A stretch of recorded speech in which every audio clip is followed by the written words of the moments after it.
ایک بادشاہ کا ایک صبح انتقال ہو گیا۔ اس کی 3 ملکائیں اور سارے شہزادے اکٹھے ہو گئے۔ شاہی حکیم نے اس بات کی تصدیق کی کہ بادشاہ کے دل کی دھڑکنیں کھو گئی ہے۔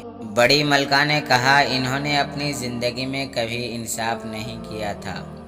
یہ اپنا حرم کنیزوں سے بھرے رکھتے، مجھ پہ یہ سوتن لاتے، مگر ایک نہیں 2 لائے۔ اب تختے کے دعوے دار بڑھ گئے ہیں، تاہم تختے میرے بیٹے ہی کو ملے گا۔ دوسری بیوی نے کہا، تختے ملے گا یا شاہد تختہ، کیونکہ میرے بھی بچے جوان ہیں۔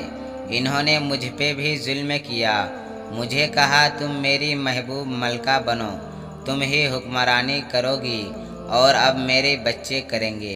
چھوٹی ملکہ نے کہا، ظلم تو مجھ پہ بھی کیا گیا ہے، ابھی تم دونوں کی اولاد جوان ہے، میرے چھوٹے بچوں کو نکال باہر کیا جائے گا، انہوں نے کبھی میرے ساتھ اچھا برتاؤ نہیں کیا۔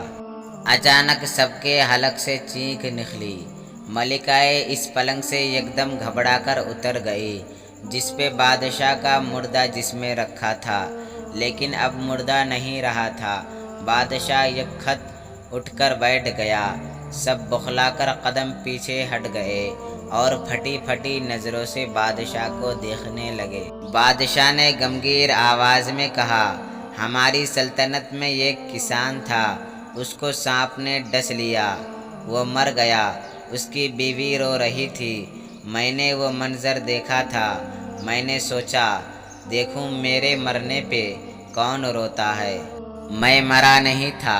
شاہی حکیم سے کہا، میری موت کا بتلاوے تاکہ میں جان سکوں میری موت کا کسے دکھ ہوتا ہے، مگر کسی کو نہیں ہوا، سبھی کو اپنی پڑی تھی کہ اس کے ساتھ انصاف نہیں ہوا۔ بڑی ملکہ، تمہارا باپ اپنی سلطنت کھو چکا تھا، تم لوگ بڑی کشم برسی میں زندگی گزار رہے تھے، موجودہ زندگی اس سے بہتر نہیں کیا جو تم اتنے گلے کر رہے تھے۔ میری پیاری دوسری بیوی، تمہیں تو یاد ہی ہوگا، تمہارا باپ ایک معمولی پھل فروش تھا، ہم نے اسے کتنی جاگیر عطا کی، تمہیں ملکہ بنایا، تمہیں لگتا اب بھی کہ تمہارے ساتھ انصاف نہیں ہوا۔ میری چھوٹی ملکہ، کیا تمہیں یاد ہے تم کہاں سے آئی ہو؟ تمہیں سپاہی ڈاکو کے ایک قافلے سے بچا کر لے آئے تھے اور میں نے تم سے پوچھا تم کیا چاہتی؟